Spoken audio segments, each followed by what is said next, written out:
السلام علیکم ورحمۃ اللہ وبرکاتہ۔ دوستو، آج ہم ویڈیو لے کر آئے ہیں جس میں سعد گمراہی انہوں نے ایک بیان دیا ہے کہ اللہ کے ہاتھ میں ہدایت نہیں ہے۔ اگر اللہ کے ہاتھ میں ہدایت ہوتی تو وہ انبیاء علیہ السلام کو کیوں مبعوث کرتا، کیوں بھیجتا۔ آئیے دیکھتے ہیں اس ویڈیو میں کیا وہ بکتا ہے اور مولانا سجاد نعمانی صاحب اس کا کیا جواب دیتے ہیں۔ اور ایک گھر کے اندر ایک آدمی فاقے سے مر رہا ہے، تم اس شخص کو ظالم نہیں کہو گے تو کیا کہو گے؟ ایک کے پاس تو علم کی اتنا ڈھیر کہ اسے سمجھ نہیں آتا کہ کیا بیان کرے، اور ایک طرف جا کے دیکھو گے تو امت بغیر کلمے کے مر رہی ہوگی۔ تم اس خیر کرو گے ہدایت اللہ کے ہاتھ میں ہے، ہدایت اللہ کے ہاتھ میں ہوتی تو اللہ تعالیٰ نبی کو کیوں بھیجتے؟ اللہ تعالیٰ نے ہدایت دینے کے لیے انبیاء علیہ السلام کو محنت کے لیے بھیجا ہے۔ نبیوں نے بھی اپنے اندر کی توجہ اور روحانیت سے ہدایت کو نہیں پھیلایا۔ تم سب کے سب خوب غور سے سنو میں کیا کہہ رہا۔ اس زمانے میں ایک دھوکہ یہ بھی ہے مسلمانوں کو کہ اللہ والوں کی اندرونی کیفیات سے امت ہدایت پر آ جائے گی، یہ خیال بھی غلط ہے۔ حضور اکرم صلی اللہ علیہ وسلم انبیاء کے امام ہیں اور انبیاء روحانیت کے امام ہیں، اور آپ سارے انبیاء کے امام ہو کر سب سے زیادہ روحانیت والے ہیں، لیکن حضور اکرم صلی اللہ علیہ وسلم نے اس روحانیت کے باوجود اس راستے کی ٹھوکر کھانے میں کمی نہیں کی ہے۔ آپ فرماتے تھے کوئی جماعت ایسی باقی نہ رہے جس کے ساتھ میں خود نہ نکلوں۔ اتنا جذبہ اس راستے میں نکلنے کا تھا، کیونکہ آپ کو حکم تھا کہ جو احکام پر تو تمہیں شرم آئے گی کہ ایک آدمی تو قسم قسم کھانے جمع کیے ہوئے ہیں دسترخوان پر، اور ایک گھر کے اندر ایک آدمی فاقے سے مر رہا ہے، تم اس شخص کو ظالم نہیں کہو گے۔ اس وقت جہاد کا زمانہ کہاں سے چلا گیا؟ امت کے ہمارے لوگ عالم عرب کے عرب نوجوان کیا کیا فکریں کر رہے ہیں، اور ہم آج مدرسے والے تبلیغ پر، تبلیغ والے مدرسے پر، یہ دونوں مل کے خانقاہ پر کیا بکواس ہو رہی، کہاں لگے ہوئے ہیں؟ ہماری گفتگو کا موضوع یہی ہے کہ یہ کام افضل، یہ کام افضل، یہ بیکار اور وہ بیکار۔ خدا پاک کی قسم، جتنی مرتبہ تم ان فضول باتوں پر بات کرو گے اتنی مرتبہ تم اللہ سے زبان حال سے یہ کہتے ہو کہ اللہ ہمیں جنت نہیں چاہیے، ہمیں جہنم چاہیے۔ یہ باتیں کرنے کی ایک ایک لمحہ قیمتی ہے، ایک ایک سیکنڈ قیمتی ہے۔ اپنی زبان کو ٹھیک سے بات کرو، استعمال کرو، یا کچھ کام کر سکتے ہو کرو، ورنہ خاموش تو رہو۔ کام کرنے والوں کے دل تو مت توڑو۔ جانتے ہو کہ جو علماء کتابیں لکھتے ہیں، جو علماء فتوے لکھتے ہیں، جو علماء قرآن اور بخاری کا درس دیتے ہیں، انہوں نے اپنی جوانیوں کی بہترین راتیں، تم تو اپنی بیویوں سے لطف اندوز ہوا کرتے تھے، اور وہ نوجوان علماء اپنی جوانیوں کی بہترین راتوں کو کتابوں کے ساتھ گزارتے تھے، تب وہ اس قابل ہوئے ہیں کہ وہ قرآن کا درس دے رہے ہیں۔ تم کو قرآن کا درس حقیر معلوم ہوتا ہے؟ جہالت کی انتہا ہے۔ ایک گشت کر لیا اور سمجھے کہ ہم دین کے ٹھیکیدار ہو گئے، بدترین درجے کی جہالت ہے۔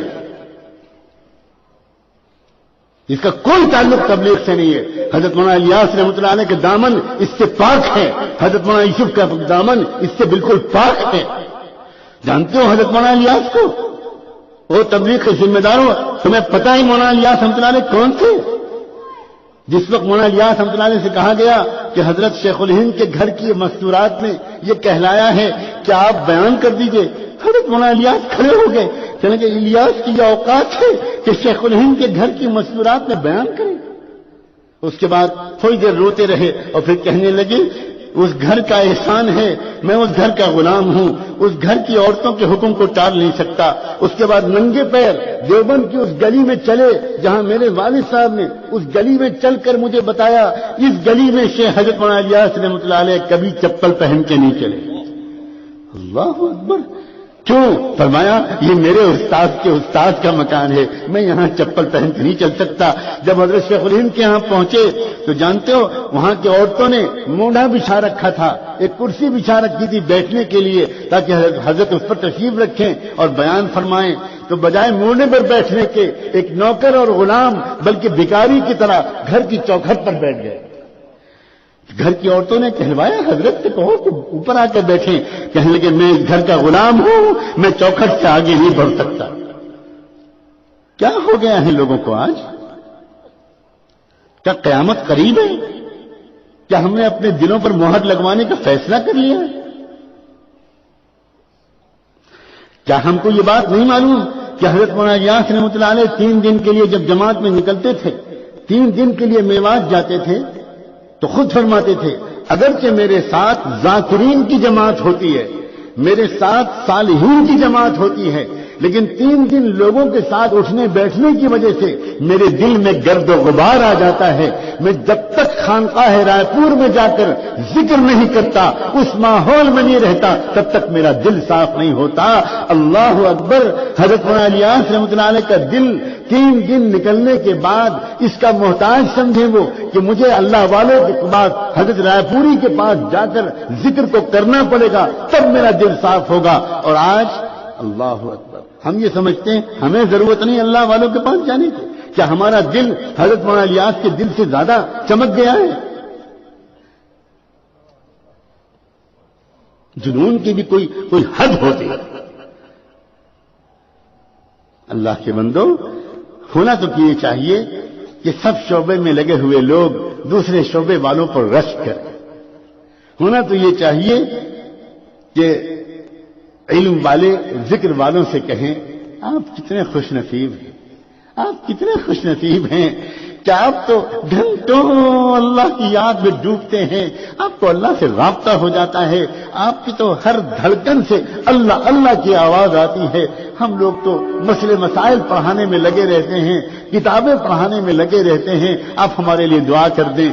اس کے جواب میں ذکر والوں کو علم والوں سے کہنا چاہیے، علم والوں سے کہنا چاہیے کہ کیسی بات کر رہے ہیں آپ تو امت کے اور قرآن اور رسول کے درمیان ترجمان ہیں۔ آپ کو اللہ نے چنا ہے حضور کی مرضی کو عوام تک پہنچانے کے لیے، طلبہ تک پہنچانے کے لیے۔ آپ قال اللہ و قال رسول کے ترجمان ہیں، آپ بڑے محسن ہیں، آپ نائب رسول ہیں، ہمیں آپ پر رشک آتا ہے۔